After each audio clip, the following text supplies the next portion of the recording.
The Crown of England owns the beaches in Jamaica. So all of Jamaica. All of Jamaica. So we don't have a public beach. We don't have a beach. You are granted permission through the Prime Minister's office. So you have the permission to use it, and that permission can be revoked. As the situation is evolving in Flankers Providence Beach at this time, where they just choose a developer and dispossess the person. So all these popular public beaches like Hellshire is not owned by anybody in Jamaica? No Jamaican or the government owns that particular. It's invested in the Crown. It is owned by England? Yes. And that is applicable as well to persons who own properties, beachfront properties. That is also have correct. Titles and say, boy, I own this space right here. It's just the land that they own. Yes, you own the land. Where you find that money? Because the first I hear anything. That's the 1956 Beach Control Act. That is currently still the law on the books right now, as it pertains to engaging the beach. And that book has roots. That book is still that's a book from the UK, from England, right? You're asking about the law? Yeah. Yes, that's rooted in the laws. We'll have to invade. It's coming. The way we see it, it's coming.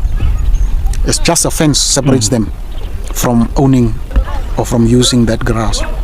And the way they are looking at white people these days, the whites themselves are saying, the eyes are saying, time is up. Time is up. Johan is a descendant of one of the roughly 30,000 Germans that stayed in Namibia after German colonization ended in 1915.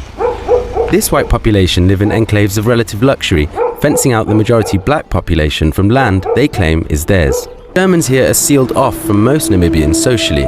And despite having been here for generations, they usually don't speak any of the indigenous languages. If I meet a young guy here on the farm, I talk to him English, because I knew he had English at school. If I talk to an older guy, I talk Afrikaans. Okay, but you don't speak Oshivambo, I guess. No, only a few words. There could not be a greater contrast between whites here, who own up to 50% of agricultural land, but they make up less than 1% of the population. They enjoy one of the highest standards of living in the world, but despite gaining independence from apartheid South Africa in 1990, the majority of black Namibians remain amongst the poorest. It's truly a country in which people can very easily live in different worlds, and that is because the apartheid design of society, not only spatial but also socially, kind of prepared for that. You have our cities, you look at towns, how they are divided. It's classical apartheid style. On the edges of every big city in Namibia, you have these sprawling townships where people are living with limited access to water, limited sanitation, no flushing toilets, and barely any electricity. And this is where you really feel that so much of the population of Namibia are living just in the shadows. Workers on the other end of town, they only encounter white people as bosses, essentially, as supervisors or managers. Socially, the old apartheid structure is replicating itself, and we're sitting here now 28 years after independence. Germans here stick to their own, but once a year they present themselves during Carnival, a tradition that hits Germany every spring. The parade is like a showcase of their community, their spectators, the poor black population. It's the German blood, the tradition, that's where we all get crazy and live off. Brings people together and everyone's happy-go-lucky, come join, there's no stress, no nothing.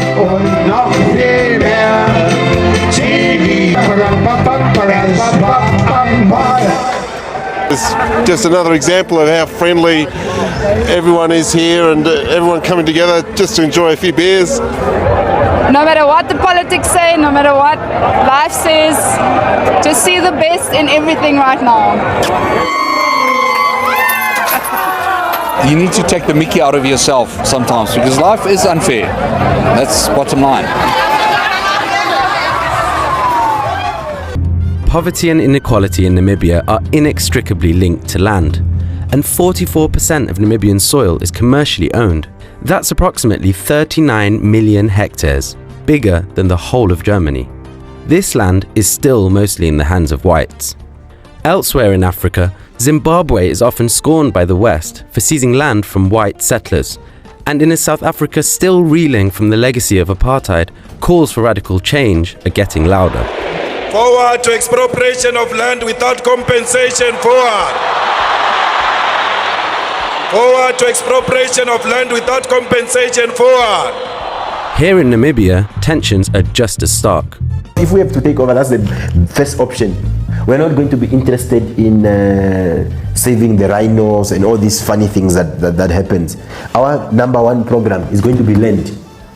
What are we talking in terms of the land here, the farm, size-wise? 14,000 hectares. 14,000 hectares. Yeah. Okay. Cool. And you know how much is it? You know, you most probably people have got a different understanding field, for size. Yeah. 14,000 hectares is like 14,000 soccer fields. And then the people will think, oh, it's a big farm and so on. Yes, it is big. But if there's no rainfall, you know, if I've got a smaller farm and you don't get the rain on this small area, then you're stuck. 15,000 football stadium. Even just to say, it's not difficult for that guy. It's greed. That's why we get very angry and saying that the best solution is ultimately for us to occupy those ones. Mostly this farm, it's belonging to the German guys. The owner is a German from this side and the other side. Is it normal to have fences cutting off land like this? It's not normal, but because this land is brought by the Germans during the colonial time when they came here. So they protect their things, it's why they started putting fence. A lot of Namibia's commercial land is surrounded by fences to keep animals in and people out. We visited a growing Damara community who exist in a kind of no man's land. The place is really a triangle. It's a triangle that has a complete surrounding of commercial farms. And on the one side it is a railroad, but then you have a tarred road. And in this 150 to 200 hectares is a community of 2,000 plus people squeezed in. Hello guys, welcome to Auntie Yami channel. How are you doing? Today I'm not going to waste your time. How are you there in Jamaica? How are you in Namibia, Africa? Why am I doing that? Because today we are going to talk about how colonization is still haunting us. So today I'm going to talk about Jamaican beaches which are owned still by the colonies, which is the crown. But hang on, I thought it wise to also show some Jamaicans who doesn't understand that even in Africa, the colonies are still owning might be 80 or 70% of land or farms. That's what I can say. And today I'm going to talk about how this has affected also Namibia in southern part of Africa, where 70% of farms are owned by Germans who colonized Namibia. And I'll explain to you in details because I want some of you to understand. I know some of you don't understand about some of the African countries, but this is Namibia, one of the smallest country, doing fine. But up to now, if you go there, you're going to see that they're still using that German culture. You can see that, but they are completely independent. It's the same as maybe some of you know about what happened in South Africa. Up to now in South Africa, the land is owned by the white in South Africa. Those are the owners of those Kruger National Parks, a lot of things.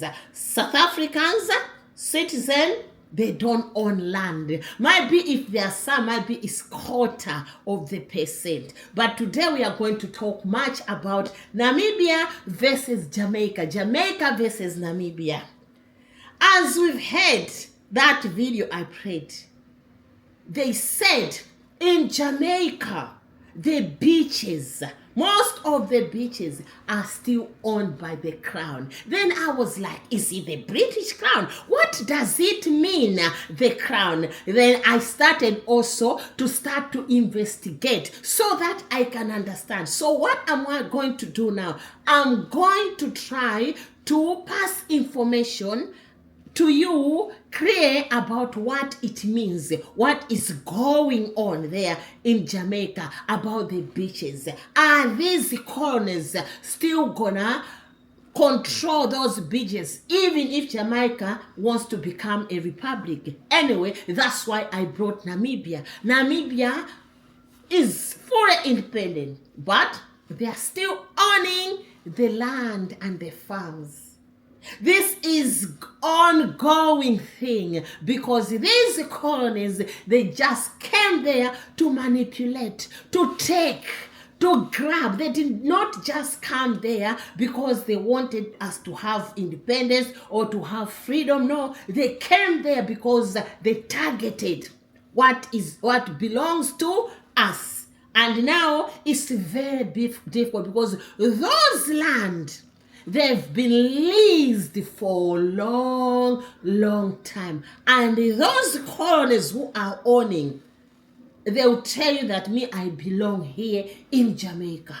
This is my home. I was born here. My forefathers were born here. They brought us here. This is how it's becoming very difficult for us locals, for us citizens to understand what is going on. But this has been ongoing. No matter what our governments are doing, but at the end of the day, these people, these colonies will still be there to manipulate us, to gain from our lands, to try to control what belongs to us. But thank God we are opening our eyes, Jamaicans. We are opening our eyes, Namibians. We are opening our eyes, Caribbeans, Africans, wherever we are. Let me now explain to you this as you continue to subscribe, like, comment, and share. Thank you very much to all my subscribers, both returning and new subscribers. You're so welcome, because this channel always delivers organic stuff. So listen and listen carefully. Did you guys know that less than 1% of Jamaica's population has access to their beaches in Jamaica? Actually, the number is 0.6% of Jamaica's population, to be exact. And why? Because of colonization. Foreign companies have bought out all the beachfront properties in Jamaica, limiting and preventing access of local indigenous Jamaicans from accessing their beaches, their own beaches. And you might be thinking to yourself, well, the hotels and resorts that are getting built is probably creating jobs, and it's creating, tourism, which is creating economic wealth for the country. Actually, 80% of the wealth created from tourism in not just Jamaica, but all of the Caribbean is moved to Western and foreign countries. I guess this is so triggering for me because oftentimes I hear people who will go to countries like Jamaica and go, oh, there were too many people selling me things on the beaches, and it was just so annoying. Actually, a lot of those people who are selling you souvenirs and trinkets on the beaches used to be fishermen. They used to be independent. But because of hotels and resorts buying up the beachfront properties, they have to resort to selling you rides on jet skis and selling you souvenirs. When we're talking about Jamaica specifically, it's not just beachfront properties that are being purchased by foreign countries and foreign companies. It's also the fact that Jamaica is the world's leading exporter of bauxite, which is the ore of which aluminum comes from. And foreign companies have been mining Jamaica's land for bauxite, and it has taken a toll on the land and its people. And now that it's depleted the land, they're looking to move to more ecologically friendly areas of Jamaica's island. A country that is dependent on tourism for economic stability is a country that is still enslaved, and Jamaica is one of many countries. I mean, this is happening to Puerto Rico, this is happening in the Philippines, it's happening in Thailand, it's happening in Bali. The global south is for purchase. If you are unable to draw the connection between what is happening in Jamaica to what is happening in Palestine to what is happening in Congo and Sudan, you are asleep at the wheel. because we are in the middle of a global crisis, and this global crisis is now going to end up at our borders because people cannot survive this. This is unsustainable. It is actually very emotional to watch these videos of people in Jamaica who are the stewards of the land. They're not looking to be these rich capitalists. They're looking to just be in harmony with the land, to take care of the land, to enjoy the land. They're not looking to build resorts and hotels. They're just looking to survive. And these are the people, the stewards of the land, that are being displaced. And that's happening everywhere across the global south. And I am constantly wondering what happens when the stewards of the land are gone. Germany colonized Namibia from 1884 to 1914. So in 1904, an indigenous Herero chief, Samuel Maharero, decided he'd had enough and he revolted against the German colonizers. On the 11th of August 1904, Maharero and his army were defeated at the Battle of Waterberg. And it's this defeat that marked the start of the genocide against the Namibian people. The German general Lothar von Trotha then began what he called an extermination order against the indigenous people of Southwest Africa. It's not a genocide that's widely spoken about, not like the Yahtzee one, even though 100,000 Namibians were unalived in the most atrocious ways, as well as essayed. So this was mainly against the Herero and Nama people, who were people that were indigenous to the land. But it affected the San and the Damara communities as well. And then to add insult to injury, of course, they took their land. So even to this day, white farmers of German descent still own the majority of commercial land in Namibia. This was the first genocide of the 20th century. So this is why it would be no surprise why Germany would be backing It's Not Real, and why Namibia would be heavily criticising It's Not Real, because they understand the effects of genocide and how long-lasting those effects are. Skulls and bones of these people are still in museums now, literally now. So like, as if it wasn't enough that their bodies were desecrated back then, they're still being desecrated now. The 28th of May 1904 marked the day when the last of 5 concentration camps were closed in Namibia. And this year was the first year that this genocide has been marked and commemorated since 1904. So that's why I just wanted to mention it before the month was out and pay homage to Chief Maharero and his army for their bravery in trying to set Namibia free. Did you know that over 99% of the beautiful coastline in Jamaica is inaccessible for Jamaicans because of a British colonial law? This law still means that Jamaicans have no rights to access the white sand beaches on the island, and every year hotels are buying up more and more of these beaches for the exclusive access of tourists. I'm here in Portland, Jamaica with members of the Blue Lagoon Alliance who will be talking to you more about this issue and what you can do to help. I learned to swim right here at the Blue Lagoon behind me. Today, I have to come here through private access. If this private access closes tomorrow, neither me or you out there will be able to come here and enjoy this Blue Lagoon. Closure of the Blue Lagoon has given me personally a devastating hit. My income it chopped right down to less than half my regular income. To the bamboo rafting and the motorboat ride, that was the main activity that was done here previously. But since the closure, no more activities. We used to make enough money to send our children to school, pay our bills. Since the closure, our bills are up. No money to pay them off. We've been borrowing money morning, noon, and night. What is happening here is a result of the 1956 Beach Control Act. The Beach Control Act essentially says Jamaicans have no right to beaches. Jamaicans, we're born here and live in this country. We should have access to our beaches. People are suffering, people are starving, so don't know what to do.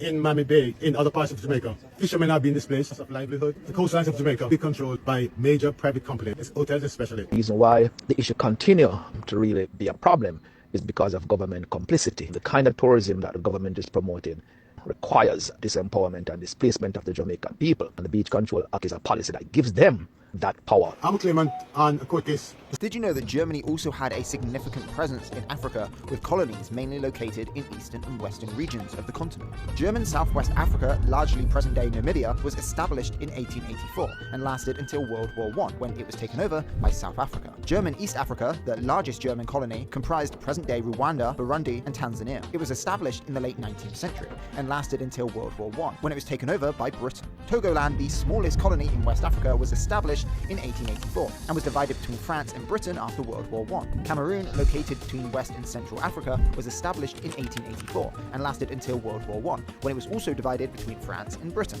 Although Germany's presence in Africa... Most beaches in Jamaica are technically owned by the government, which manages the coastal's land in trust for the British Crowns. For the British Crown. A legacy of colonial law that still influences property rights today. Here is the breakdown. I'm going to break it down. What does it mean? Colonial legal inheritance.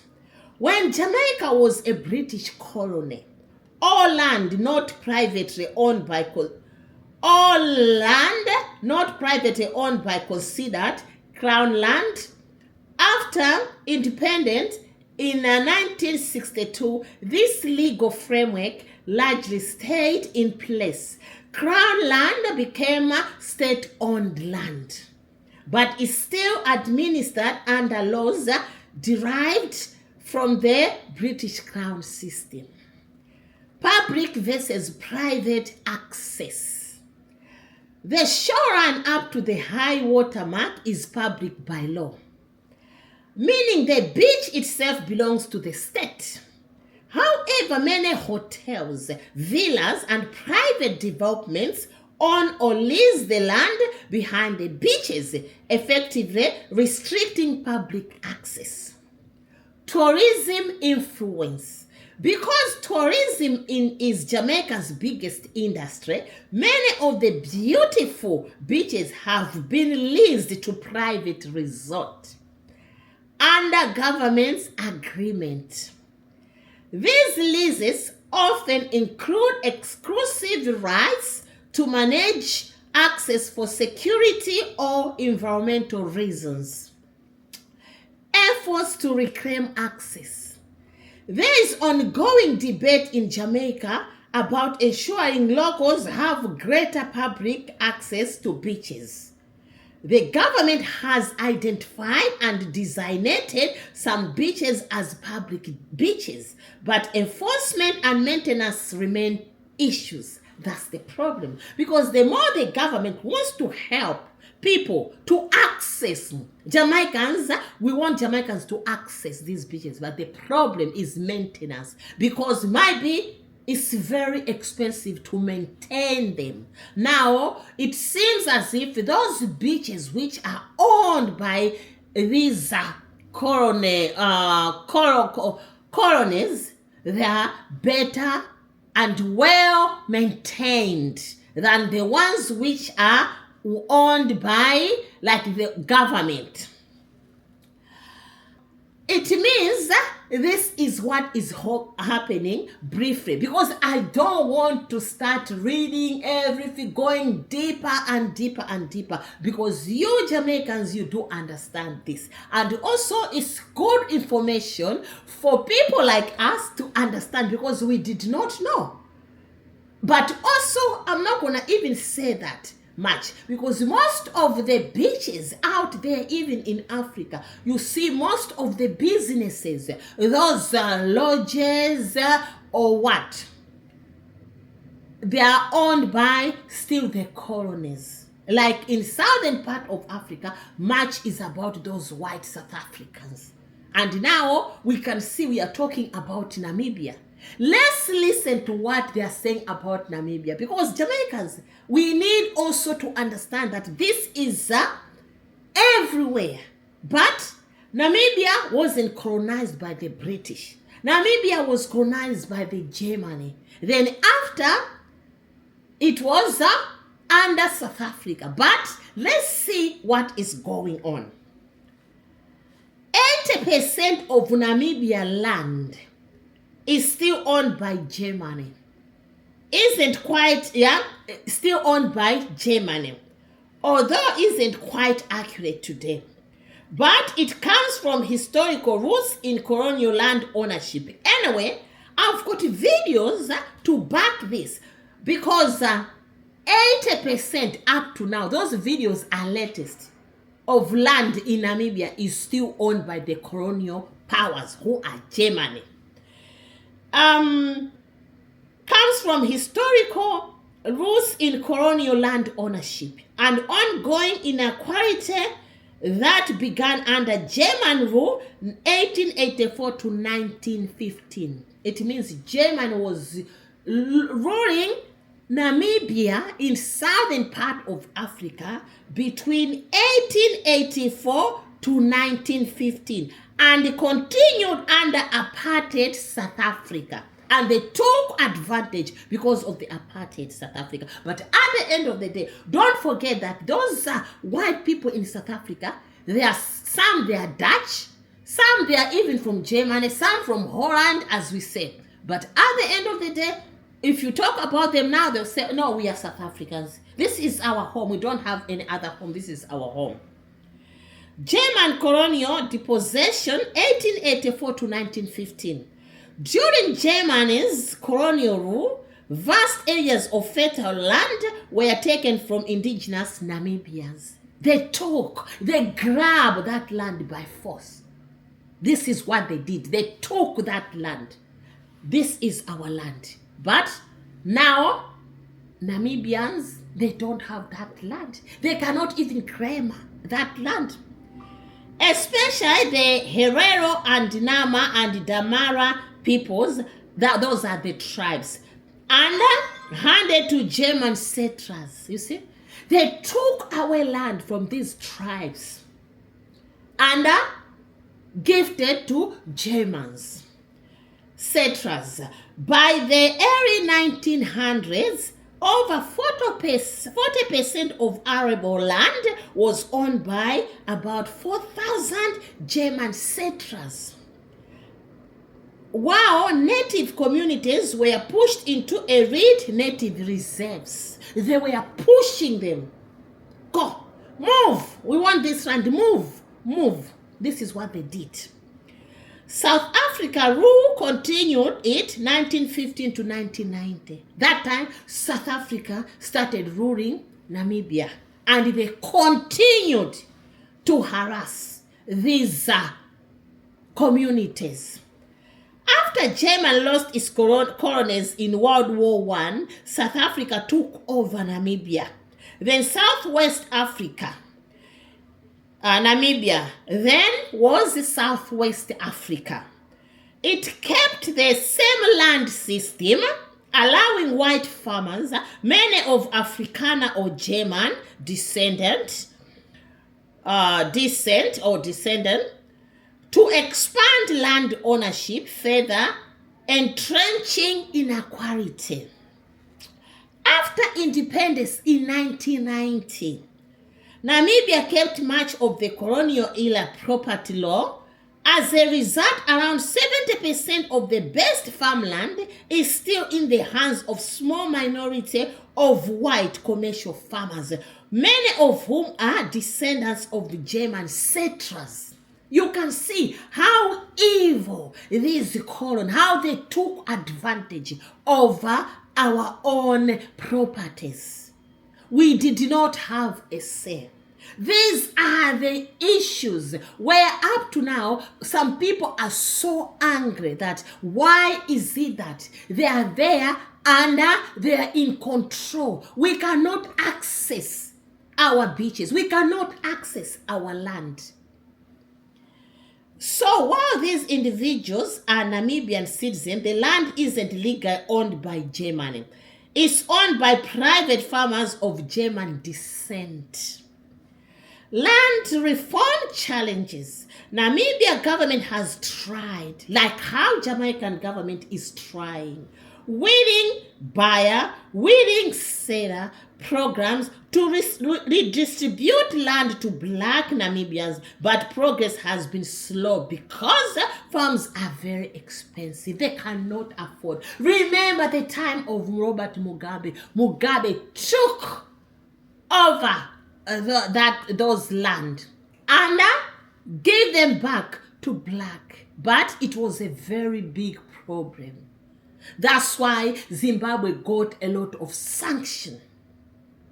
And we still remember that Zimbabwe has suffered with sanction because of that. This is how we are treated. The government must compensate owners. Some landowners resist selling. Today's reality, about 70% of commercial farmland is still white-owned. Today's reality. A small German Namibia elite controls a large share of that. This inequality remains one of the Namibia's most sensitive social and political issues. These are the points. Not only in Jamaica, it's in South Africa, it's in Namibia, it's in some of the African countries. If they did not do that, you see those countries, development is very, very low. You can see that those countries, they are the poorest in Africa because they did not want that to happen. But at the end of the day, it's still, even if you go to Nigeria, those oil wells, they are owned by the colonial rulers. This is what is happening. That's why they are getting richer and richer using our resources. That's what we've been talking about. That Africa, even the Caribbean by itself, we've got a lot of minerals, oil, you name it. But at the end of the day, who is benefiting? It's them. These colonial rulers, they are the ones benefiting. As you know, the crown is rich. They own a lot of things. Up to now, Jamaica is under the King of England. That's how it is. How long is he going to be like this? Let's continue reminding each other that, do you know what? For example, in Jamaica, I'm so happy that the Prime Minister is fighting for Jamaica to become a republic. That will also help. The powers have to go back to Jamaica. Rather than by now, as we are talking, the powers are still in Buckingham Palace. The powers are still not in Jamaican hands. You need a president in Jamaica.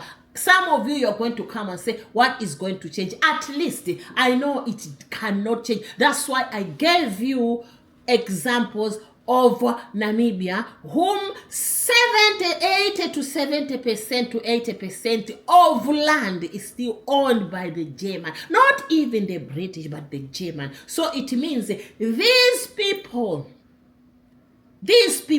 they are there. They know whenever they are telling us that, you know what, we don't want you in your countries, they forget this. They do forget this. Because all those people who are colonies, they are in our countries. They own these big lands. They own all those beaches.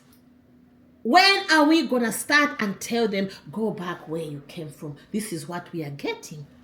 When is it going to stop? Because both sides, we have to see why did it happen.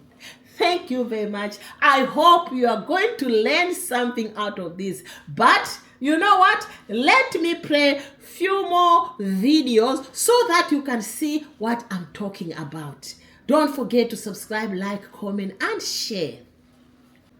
So guys, you don't want me to continue explaining, but what I can say is really sad that up to now we are being controlled. The power is too much, but I know one day this will stop.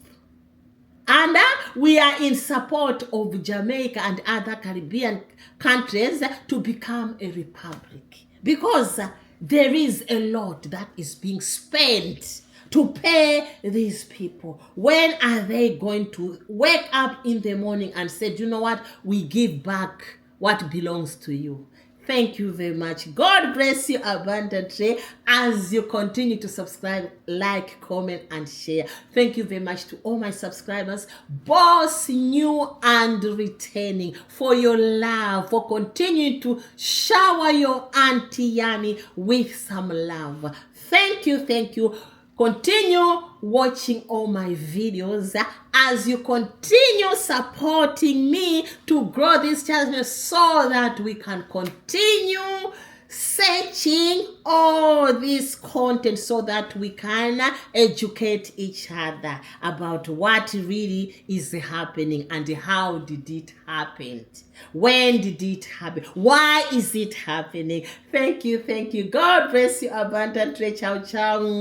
Bye.